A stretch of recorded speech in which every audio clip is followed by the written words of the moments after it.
Salam jumpa kembali. Saya akan menyampaikan video refleksi empati dan perencanaan materi pembelajaran. Nama saya Yanci Kekliola Sinaga. Saya staf pengajar biologi di SMA Negeri 1 Raya. Seperti yang kita ketahui, empati adalah kemampuan untuk memahami perasaan, pikiran, dan keinginan orang lain. Ada beberapa empati yang harus kita pahami,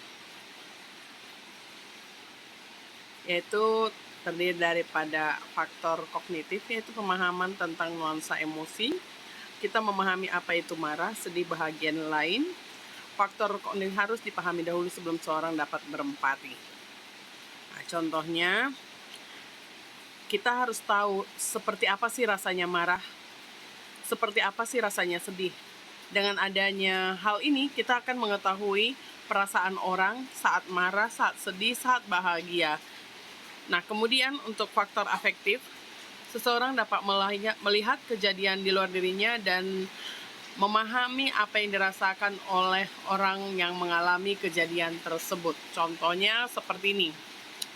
Ada seseorang yang kehilangan HP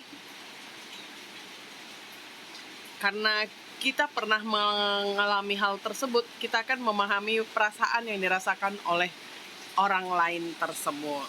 Nah, jadi ada faktor afektifnya. Kemudian, empati ini ditinjau dari beberapa bagian. Ada empati global, ini berdasarkan usia ya. Kalau empati global ini proses alami, haus, kedinginan, seperti itu.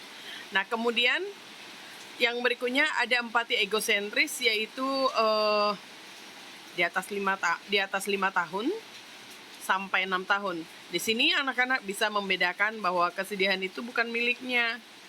Kesusahan yang sedang ditimpa orang lain juga bukan kesusahannya sendiri.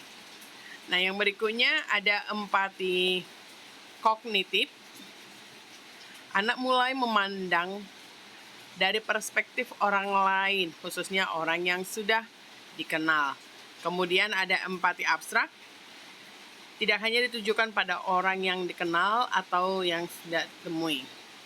Jika tidak ada empati dalam pembelajaran, maka hubungan interaksi pendidik peserta didik akan berkurang atau tidak ada hubungan yang baik, sehingga materi pembelajaran itu tidak tersampaikan.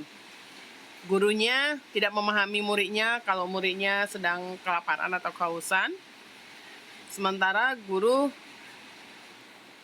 terlalu bersemangat dengan pembelajarannya. Nah, di sini tidak tersampaikan tujuan daripada pembelajaran tersebut. Yang kedua, proses pembelajaran itu tidak berjalan efektif. Tadi karena guru hanya fokus ke target pembelajarannya. Karena kelaparan, siswa ya mau tidak mau tahu, kemudian enggan untuk bertanya tentang apa ketidaktahuan mereka. Kemudian, manfaat empati dalam pelajaran yaitu pertama, dapat mengerti perasaan, pikiran, keinginan orang lain termasuk siswa.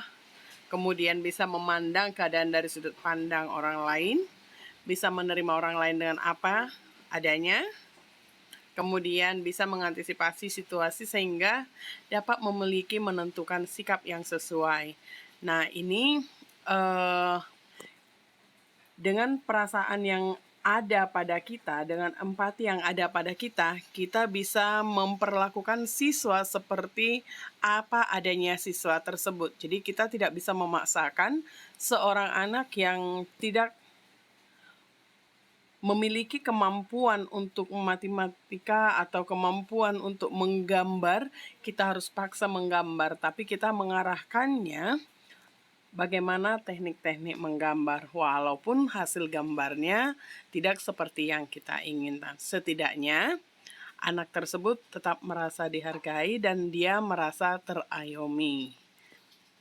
Kemudian bagaimana mengasah empati?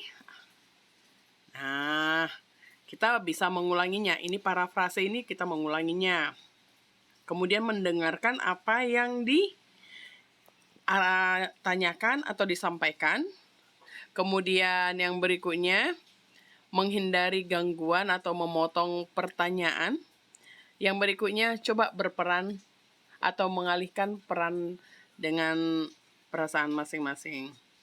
Nah, demikian yang bisa kami sampaikan, yang saya sampaikan tentang empati. Terima kasih.